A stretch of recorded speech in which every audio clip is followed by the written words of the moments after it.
Exercise 13.4 question number 4 ये हम लोग अभी यहाँ पे डिस्कस करने जा रहे हैं। देखते हैं ये पर्टिकुलर सवाल क्या है और इस पर्टिकुलर सवाल में हम लोगों से क्या पूछा जा रहा है।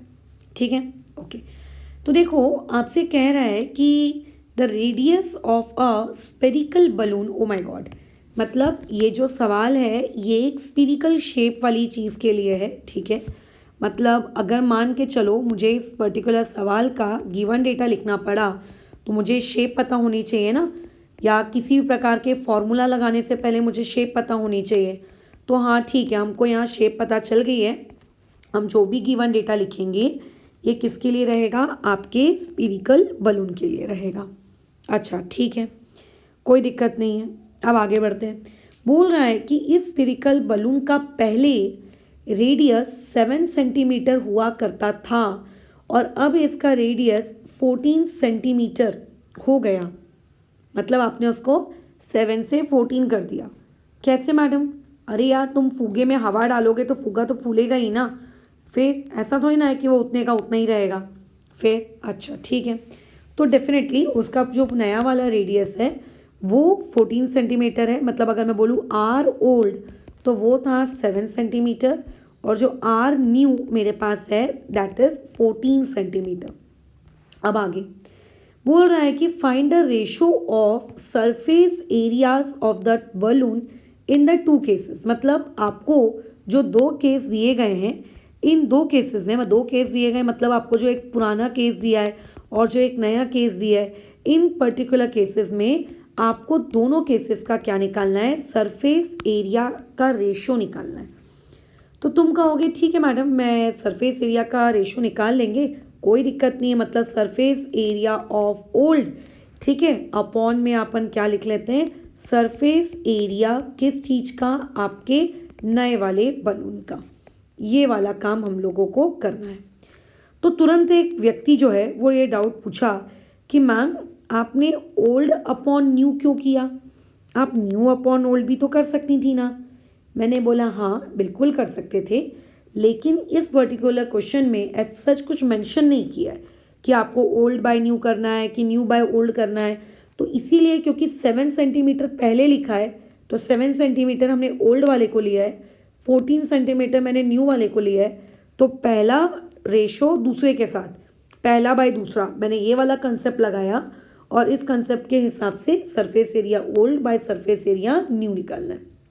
ठीक है, अब कैसा है, मैक्सिमम बच्चों को ऐसा लगता है कि अच्छा अगर आपको रेशो निकालने को बोला जा रहा है तो इसका मतलब आपको सबसे पहले उस पर्टिकुलर फॉर्मूले को यूज़ करके दो अलग अलग सरफेस एरियाज निकालने चाहिए और दो अलग अलग सरफेस एरियाज को फिर डिवाइड करके उनका रेशो ले लेना चाहिए।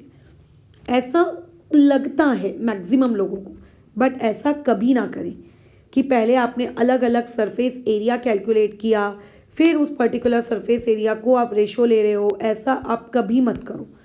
ठीक है, आप एक ही साथ करो दोनों का रेशो, बाजू में दोनों का फॉर्मूला क्या होगा, पाई आर स्क्वायर, कौन सा वाला, ओल्ड वाला, अपॉन में आएगा 4 पाई आर स्क्वायर, कौन सा वाला, न्यू वाला।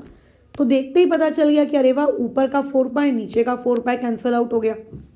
सोचो कितनी कैलकुलेशन बच गई तुम्हारी, है ना, कितनी सारी कैलकुलेशन बच गई। तो ऐसी ही कैलकुलेशंस को बचाने के लिए आप लोगों को कभी भी ध्यान रखना, ये वाला काम अलग से पहले एरिया निकाल रहे हैं, पूरी मल्टीप्लिकेशन पूरी डिवीजन सब कुछ कर रहे हैं, ये वाला काम आप कभी भी मत करना। ठीक है, अच्छा आगे बढ़ते हैं। क्या बोल रहा है कि आर स्क्वायर ओल्ड, तो देखो ऊपर में भी स्क्वायर है नीचे में भी स्क्वायर है, तो ऐसे केस में मैं इसको लिख देती हूँ आर ओल्ड अपॉन में आर न्यू और उसका स्क्वायर मतलब होल स्क्वायर। ठीक है, अच्छा तो ओल्ड वाला रेडियस आपके पास कितना है, दैट इज 7, न्यू वाला रेडियस कितना है, दैट इज 14 और उसका स्क्वायर। तो पहले आप ब्रैकेट के अंदर ना कैंसिलेशन कर लो, तो ब्रैकेट के अंदर कैंसिलेशन करने पे कितना आया, 1/2 और फिर उसका स्क्वायर। तो अब ये करिए जो कि आ जाएगा 1/4। ठीक है, जो कि कितना आ जाएगा आप लोगों का 1/4। तो बस हो गया हम लोगों का यहाँ से सवाल सॉल्व।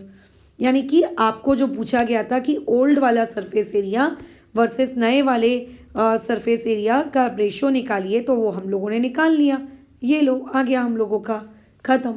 तो अब अगर किसी ने पूछा कि find the ratio of the surface area of the two balloon in two cases, ये दो केसेस में उनका सरफेस एरिया क्या होगा, तो हम लोगों को यहाँ पे लिख देना है कि therefore ratio of surface area of balloon in two cases, जो आपको दो पर्टिकुलर केस दिए गए थे, ठीक है, उन दो केसेस में आप लोगों का कितना निकल के आया है, 1/4 निकल कर आया, ख़त्म हो गया।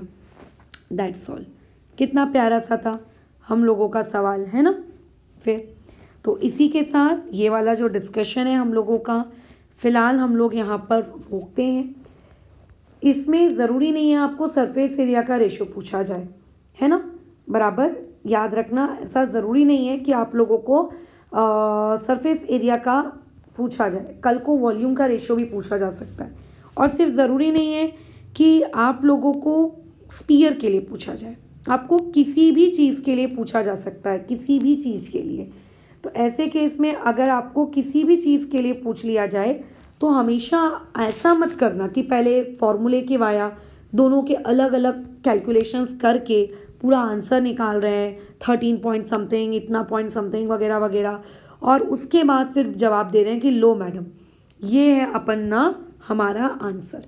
ये नहीं करना, हमेशा इसी तरीके से क्या करना, रेशो लेना, और रेशो लेने के बाद जो चीज़ें कटती हैं उनको लिखना और फिर आगे बढ़ना।